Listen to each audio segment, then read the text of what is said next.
Today is the 24th day of the omer, which is called Tiferes Netzach. Tiferes would be beauty, compassion. Netzach would be victory, endurance. Hebrew words have many different meanings. What is Sfiras HaOmer? Sfiras HaOmer means a counting of the omer. Omer is sheaves. You grow wheat in the field, barley, grains. And in the Torah it says that when you grow, you harvest the grains, you bring an offering to the temple, to the priest. It's a way of thanking God for giving you your harvest. Of course, it's important when you harvest and when you plant to know when to plant it, what part of the moon, and when to harvest it, which part of the moon as well, because they affect the growth of the grains that you grow. But that you may need a farmer's almanac for. That may help. But in the temple they didn't have a farmer's almanac, they just did it naturally. And it says that from the beginning of Passover, basically the second day of Passover, you count 50 days. And the 50th day, this harvest that you bring is brought in the temple, the omer. The 50 days of counting Kabbalistically are 7 weeks of 7 days, and each day is given a different name and different attributes. Spiritually, the way the Kabbalah describes these emotions of a person, the feelings of a person, have names. Gevura, Chesed, Tiferes, Netzach, Hod, Yesod, Malchus. Each of these has different meanings, representing different base emotions.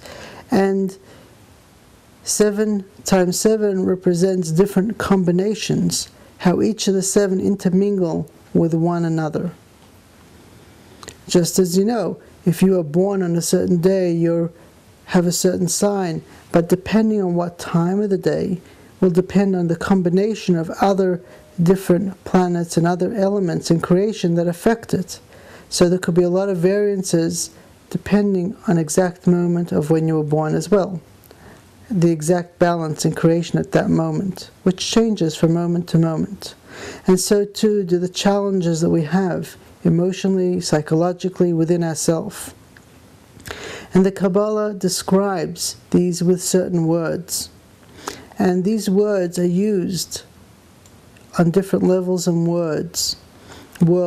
Each world has a different name, but the names of the emotional aspect are the same name in each world. So just by using the name doesn't tell you how deep the issue is or on what level the issue is. It just tells you a general relationship word to that issue. You may have words in English or other languages that relate better for you, but these are based in Hebrew. Today is called Tiferes Netzach. What is victory? When we do things, what is victory for us? When we play a game, I used to play soccer, or some call it football, and I loved the game. I enjoyed it. I enjoyed watching it. I enjoyed playing it. And I played it because it was a game. But how many people go to a ball game? How many people play to win? And if they don't win, it's not so good.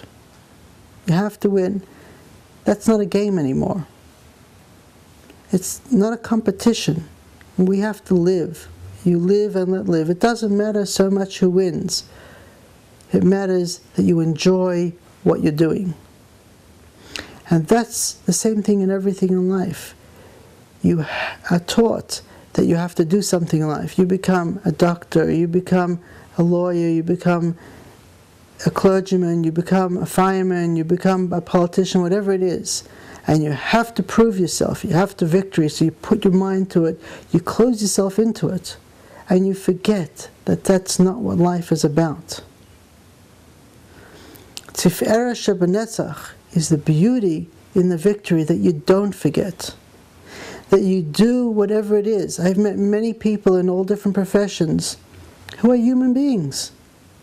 They've actually learned the profession, they do it, but they have not forgotten that the profession is secondary. It's only a tool to pay bills, a tool to fill the time, whatever it is. That's not who they are. That's not what other people are. We each have our gifts, and those gifts are ours, which were given to us, and we can use them. And when we develop them, we can assist others. We share. It's a barter system. That's how the world was created, that we share with each other. So, when we are successful in something, it's not that we're successful, it's what you do with it.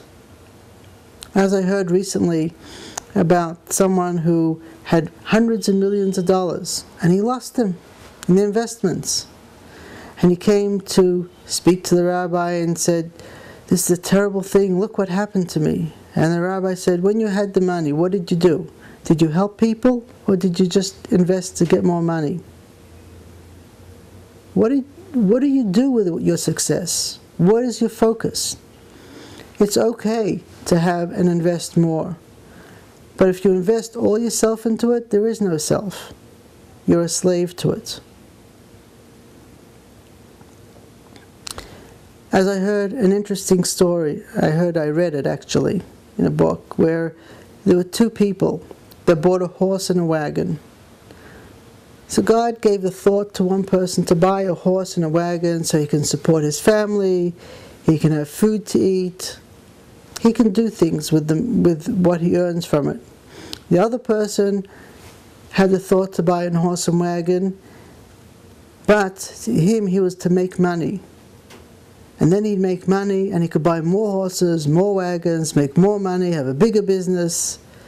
What's the difference between the two? They were both given the same thought, to buy a horse and a wagon to earn money. The difference is, one person was working for the horse and wagon, another person, the horse and wagon, was working for them. And the same thing is in everything. When we're victorious, when we're accomplished, when we do things, are we a slave to it, or does it work for us? And it's very important in our emotions that we need to ask the same questions. Do they control us, or we control them? Do they work for us, or do we work for them?